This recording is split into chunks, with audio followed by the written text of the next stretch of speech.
17 horas con 35 minutos. Arrancamos la entrevista esta tarde. Le quiero dar la bienvenida a Marcela Arellano. Ella es presidenta de la Confederación Ecuatoriana de Organizaciones Sindicales Libres, la CEOLS.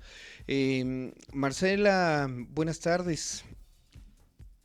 Ustedes, varias organizaciones agrupadas en el paraguas del Frente Unitario de Trabajadores en el FUT, otras organizaciones sociales se han sumado, los médicos, la Federación Médica, la Confederación de Asociaciones de Trabajadoras de Enfermería, trabajadoras y trabajadores de enfermería, varios gremios, la UNE, los estudiantes universitarios, todos se han sumado a una convocatoria para el próximo 7 de agosto, una movilización. ¿Cuál es el carácter? ¿Cuál es la motivación? ¿Qué es lo que esperan que pase? Buenas tardes, bienvenida a los micrófonos de Mecula Radio de Quito. Buenas tardes, Daniel, un gusto saludarte a ti y a toda tu audiencia. Efectivamente, un colectivo de trabajadores, organizaciones sociales, donde están trabajadores de la salud, de la educación, de los gremios que están siendo afectados por la reforma política impulsada por el gobierno de Noboa. Estamos en un escenario de reforma política agresiva, de poner al Estado ecuatoriano solamente en calidad de, digamos, controlador del mercado, ¿no? Vamos hacia la reducción del aparato del Estado, hacia la reducción del presupuesto para la inversión en salud, en educación, pero además hay una propuesta de flexibilización laboral agresiva y evidentemente esto está poniendo en una situación de precarización en los servicios públicos. No hay alimentos para los pacientes, para los trabajadores, por ejemplo, de los hospitales, no hay compra de medicamentos, hay una reducción finalmente en la práctica del presupuesto, ¿no? Hay algunas instituciones que no han logrado ejecutar, ya vamos más ya estamos en el mes 8 y sin embargo no hay una ejecución presupuestaria del sector salud, del sector educación que corresponda con la realidad. Entonces, ¿qué es lo que está pasando en el Ecuador? Creemos que lo que ocurre en el Ecuador es la adecuación del Estado que tiene que estar al servicio de la población a un Estado de carácter reducido, pequeño, que solamente controle los mercados y que se adecue a los intereses de los grupos económicos que en este momento están en el poder político. Marcela, ¿por qué la concentración y la marcha van hacia la Corte Constitucional? No van al Palacio de Gobierno, no van a la Plaza de Santo Domingo, a la Plaza de San Francisco, donde normalmente se han dirigido las movilizaciones de los trabajadores y trabajadoras del país. ¿Por qué cambiaron y van a la Corte Constitucional? En este momento tenemos un gobierno que no escucha a ningún sector social. Hemos hecho múltiples llamados, hay llamados incluso de carácter internacional al presidente. El presidente no está gobernando para la población, no le interesa escuchar, está implementando a rajatabla lo que él considera que debe, cómo debe manejarse el Estado y sobre todo para beneficio e intereses de sus empresas, ¿no? Eso es lo que hemos podido observar. Entonces, la movilización en este momento, en donde el movimiento social ha puesto varias demandas de inconstitucionalidad, pero sobre todo ha solicitado a la Corte Constitucional medidas cautelares. Nosotros nos vamos a dirigir precisamente a esa única institución que queda, que es la salvaguarda, ¿no? Es la única institución que puede en este momento proteger los derechos, los intereses de la mayor parte de la población. Esa es la Corte Constitucional. Nosotros observamos que la semana pasada, por ejemplo, un grupo de activistas denominados periodistas de derecha que están acompañándole en la reforma política al gobierno, lanzaron una amenaza a la Corte Constitucional. Esta amenaza tiene el objeto de asegurar que la Corte evite poner estas medidas cautelares, porque evidentemente las 4 leyes que fueron aprobadas entre gallos y medianoche, sin la participación ciudadana, sin el mínimo nivel de socialización, pero que además fueron puestas como económicas urgentes, que no guardaron unidad de materia, ¿no? Son de carácter inconstitucional. Por lo tanto, nosotros creemos que la única institución en este momento que puede salvaguardar los intereses de la población es precisamente la Corte Constitucional, por eso nos movilizamos hacia la Corte Constitucional. Luego de la convención del Frente Unitario de Trabajadores que se producirá el 16 de febrero, que fíjate, es una convocatoria primero organizada por el FUT. Al FUT pertenecen 6 organizaciones, 6 centrales sindicales nacionales. Sin embargo, a esta convocatoria del FUT se han adherido personal de salud, personal de los servicios públicos, ¿no? La CONASEP, o sea, otras organizaciones que tradicionalmente no están con nosotros. Nosotros organizamos nuestras propias acciones. En este caso, nos movilizamos una serie de organizaciones que vamos a discutir el qué hacer, ¿no? Precisamente vamos a caracterizar el momento actual que estamos viviendo, el tipo de gobierno que tenemos. Fíjate, una reforma política que se dio en los años 90 y que fracasó, que planteó, por ejemplo, flexibilización laboral, la generación de más empleos. No ocurrió generación de más empleos. Ahorita tenemos alrededor del 74% de empleo precario. El tema de reducir el número de los ministerios, las secretarías, hay quienes lo han aplaudido porque está mal vista o hay digamos así, está enmarcado conceptualmente el asunto en que todo servidor público es burócrata, y a esto le han añadido hoy por hoy el tema de que están vinculados al narco, son vagos, son pipones, y hay también una arremetida en contra de los dirigentes sindicales a través de un acuerdo ministerial que publicó el Ministerio de Trabajo encabezado por la doctora Ivonne Núñez la semana pasada, en la que incluso hablan de latisueldos en las dirigencias sindicales. ¿Ustedes ven una arremetida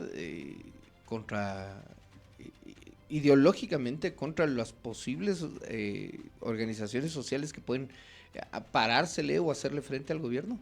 Creo que sí, creo que esta reforma política regresiva que está en contra de los ciudadanos, precisamente va a atacar a los ciudadanos. Fíjate qué ministerios se eliminan. Para mí no hay fusión.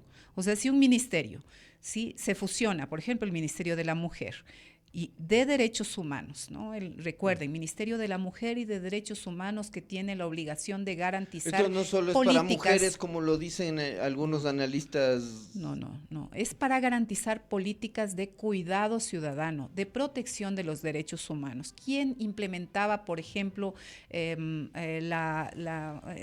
ejemplo, ¿no? Si es que el sistema interamericano ordenaba pago o reparación integral, ¿quién implementaba esas políticas? Era el Ministerio de la Mujer y de Derechos Humanos. Ahora ese Ministerio de la Mujer y de Derechos Humanos pasa al Ministerio de Gobierno, y el Ministerio de Gobierno generalmente es el que reprime a la población. Fíjate estas contradicciones. Pero en el discurso de quienes defienden esto está de que así funcionaba el país hasta los 90, ¿por qué nos escandalizamos? Si el Ministerio de Gobierno era Ministerio de Gobierno, policía, cultos, todo lo que se pueda meter en un mismo saco era así, y así funcionaba el Ecuador. Entonces, y así funcionaba, y así terminó en el 2000, en esa debacle política, en esa crisis política que tuvimos, ¿no? Entonces, yo creo que la institucionalidad del Estado hay que precautelarla. Lo público hay que precautelar. Pero, insisto, y habrá quien diga, pero es que esa es la tesis que ganó el 13 de abril en las urnas, y con el 54% de los votantes apoyando esa tesis. No, la tesis que ganó en el 13 de abril. El 13 de abril pasado, el malhadado 13 de abril pasado, fue una tesis en contra de que regresara Correa. O sea, seamos reales, no fue de apoyo. O sea, esa era la única tesis. No había una tesis no había un proyecto país. Noboa, pensemos, ¿qué era lo que planteaba Noboa? ¿Planteó alguna vez eliminar ministerios? ¿Planteó dejar sin trabajo alrededor de 60,000, de 50,000, de 20,000 trabajadores del sector público? No dijo eso. No dijo que iba a eliminar ministerios, que iba a militarizar el país para... No dijo eso. Dijo que, no dijo nada. La tesis era que no llegara Correa, y la mayoría de gente votó por eso. Y entonces ahora no hay un proyecto político. Y ahora te pregunto, Marcela, ¿Ustedes en la oposición política del gobierno han encontrado quizás alguna respuesta? ¿Pueden buscar o podría buscarse alguna respuesta? Nosotros buscamos que primero retomar una fuerza social organizada que permita una alternativa al país, que se oponga, porque no hay oposición política en este momento. ¿Ustedes no ven una oposición política articulada? No vemos una oposición política articulada. Lamentablemente los partidos en este momento están en un momento de bastante crisis, entonces es necesario una oposición social que le demande al gobernante, le demande a las instituciones que aseguren un Estado al servicio del pueblo, que haya educación, que haya salud, que haya trabajo decente, que se implementen, por ejemplo, las observaciones de la Comisión de Expertos en Aplicación de Normas de la OIT, de la Comisión de Normas de la OIT que puso al Ecuador como uno de los peores países, que ha puesto a reglón seguido, ¿sí? el 2019, el 2022, el 2024 y el 2025, o sea, en 5 años el Ecuador ha estado observado por esta Conferencia Internacional del Trabajo. Y la mayor preocupación es el ataque que vienen persistiendo los gobiernos de turno frente a la libertad sindical y que ahora es retomada agresivamente por la ministra de Trabajo en este acuerdo ministerial 082 que fue emitido, me parece que hace una semana y un poco más. Ese acuerdo ministerial pone a una situación de subordinación de trámites administrativos el ejercicio de derechos colectivos. Nos dicen que es para lograr alternabilidad y que los dirigentes no se elijan. Mentira, ese no es el fondo. El fondo es restringir la gestión y la capacidad de lucha del movimiento sindical. Lo mismo que están haciendo con la ley de fundaciones, esta ley que se está siendo tramitada a través del económico urgente. Primero, fíjate, desprestigian a la organización sindical, desprestigian los derechos, sitúan al trabajo como privilegio, sitúan a lo público como perverso, cuando es lo público lo que garantiza salud, lo que garantiza educación, lo que garantiza justicia y servicios administrativos. Si no hay doctores, si no hay enfermeras en el servicio público, no hay salud para la población en general. Con este escenario que tú acabas de describir, te pregunto, entonces el asunto electoral sí era ideológico y sí había que preguntarles y exigirles a los candidatos, a las candidatas, que tomen postura sobre esto. Yo creo que es necesario que el Ecuador supere esta disputa entre uno y correísmo, otro. Anticorreísmo. Yo creo que es necesario salir de eso. Hay porque que eso ya nos superar eso en el análisis. Fíjate que esa disputa correísmo, anticorreísmo llevó a Lasso, ahora llevó a Noboa.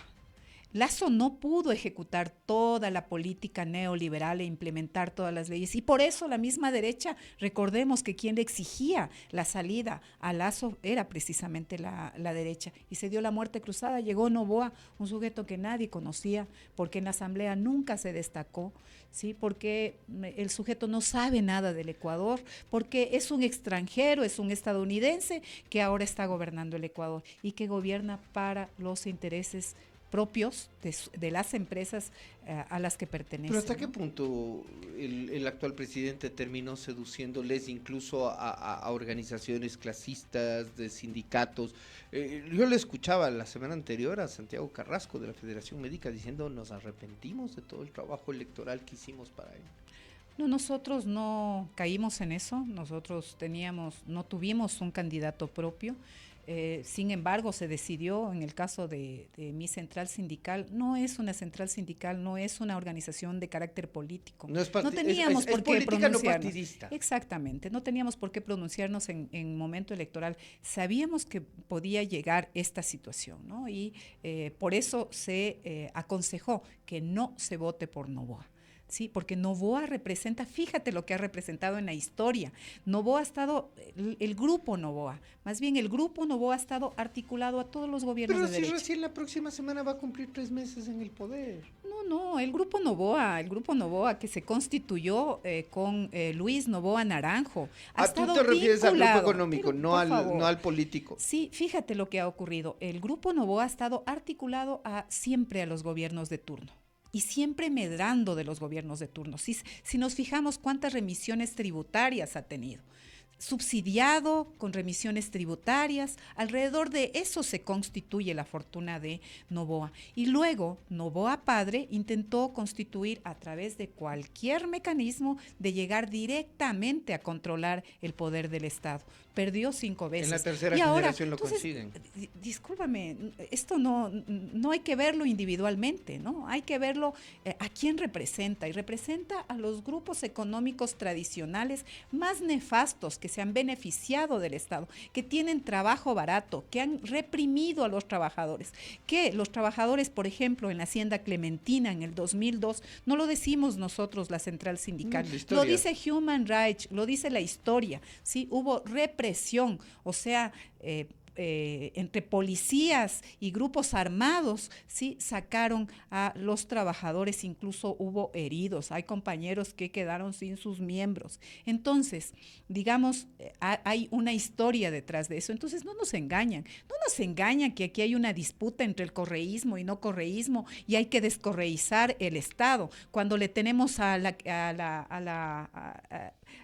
quien difunde la comunicación era de Correa, ahí está Marcela Holguín, seguramente Marcela Guiñaga después, o sea, no nos mientan, no les creemos, ¿sí?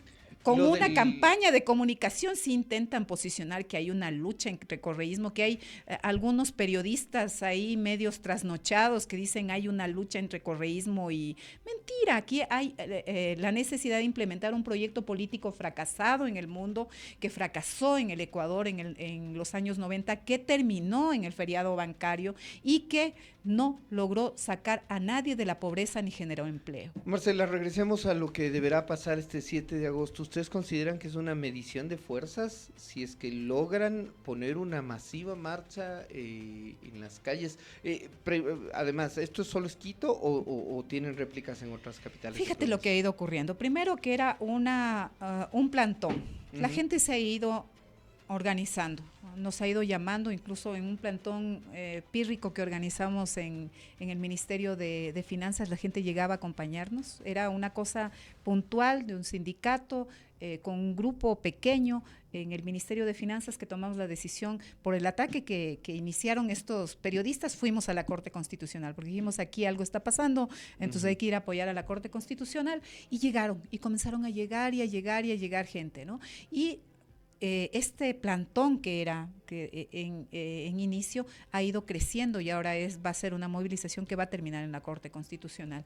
Y luego hemos tomado la decisión de que la convención tradicional del FUT sí sea una convención amplia de trabajadores. 16 de agosto. El 16 de agosto nos reunimos. Entonces, no creemos que esta movilización sea una medición de fuerzas. Nosotros vamos puntualmente a reclamar a la Corte que tome medidas cautelares. O sea que la movilización, por ejemplo, tiene como objeto que la Corte revise, al menos emita o tome algún pronunciamiento sobre los pedidos de medidas cautelares. Efectivamente, porque ahorita se están afectando derechos. ¿Y si la Corte dice no caben las medidas cautelares, Marcela? Nosotros seguiremos peleando por la demanda las demandas de inconstitucionalidad. Pero mientras tanto van a seguir las fusiones y todo lo que han anunciado. Sí, hay algunas medidas que luego el Estado, fíjese lo que está ocurriendo, es que se toman medidas inconstitucionales y después, al reconocer la constitucionalidad, tienen que reparar. Hay medidas de reparación. Pero la señora Cintia Helliber ya salió y dijo, yo soy la secretaria general de la Administración Pública y de Gabinete de Gobierno, yo voy a liderar esa fusión. Ellos tienen, te deja a ti que tienen clara que esto les puede hacer responsables de las consecuencias de esto si es que en su momento llega a declararse inconstitucional. Espero que tengan claras. Ahorita están con todo el poder encima. Asumen que el poder político lo están ejerciendo independientemente de todo. Miren lo que hemos constituido, ¿no?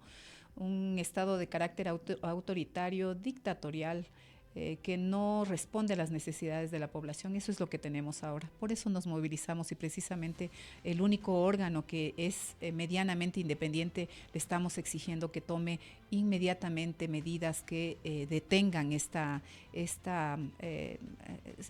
este ataque a los derechos humanos básicos y a los derechos constitucionales, ¿no? Entonces, por eso nos estamos movilizando. Sí puede ser que sea de carácter nacional, porque fíjate, sacábamos el día domingo, ¿no? El día domingo sacaba la CEOLS, una comunicación que nos juntamos, que nos vamos a movilizar, y sacábamos una del FUD y sus organizaciones, y llamaban, no, póngannos ahí también, bueno, poníamos los logos, y los compañeros de Guayaquil, de Cuenca, hagan una claqueta para nosotros porque nos movilizamos. Una cosa que era un plantón, el día jueves, en Quito, puntual, en la Corte Constitucional, se está convirtiendo en una movilización de carácter nacional. ¿A qué hora y vamos es? al 16. Nosotros nos vamos a juntar desde las 2 de la tarde, 2:45 de la tarde, vamos a salir de nuestra histórica lugar de lucha, la Caja del Seguro, hacia la Corte Constitucional. Pero esta vez no van hacia el sur, sino van hacia el norte, van a marchar hacia el norte. Así es. Listo. Ha sido Marcela Arellano, presidenta de la CEOLS, con quien hemos conversado el carácter de la movilización que están convocados. Ella nos ha dicho, esto empezó como un, digámoslo así, como un plantón.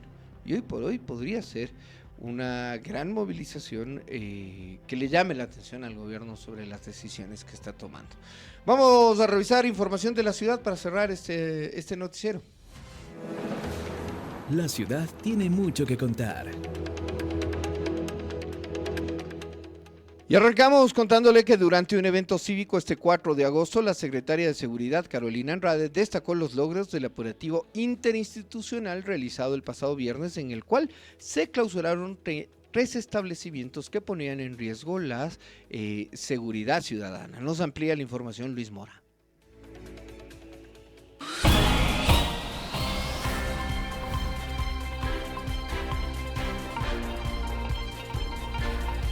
En el marco de la ceremonia conmemorativa por el 2 de agosto, desarrollada la mañana de este lunes en el centro de Quito, el Cuerpo de Agentes de Control presentó los resultados del mega operativo ejecutado el pasado viernes 1 de agosto. La secretaria de Seguridad, Carolina Andrade, informó que el despliegue se realizó de forma simultánea en 9 puntos estratégicos del distrito metropolitano, en coordinación con varias entidades municipales y de orden público. Las administraciones zonales Quitumbe, La Delicia y Eugenio Espejo, principalmente concentrados en lo que corresponde a bares, discotecas y nightclubs. Estos espacios generan una articulación interinstitucional entre el ámbito municipal local, Agencia Metropolitana de Control, Cuerpo de Agentes de Control, Cuerpo de Bomberos de Quito, con el ámbito nacional, comisarías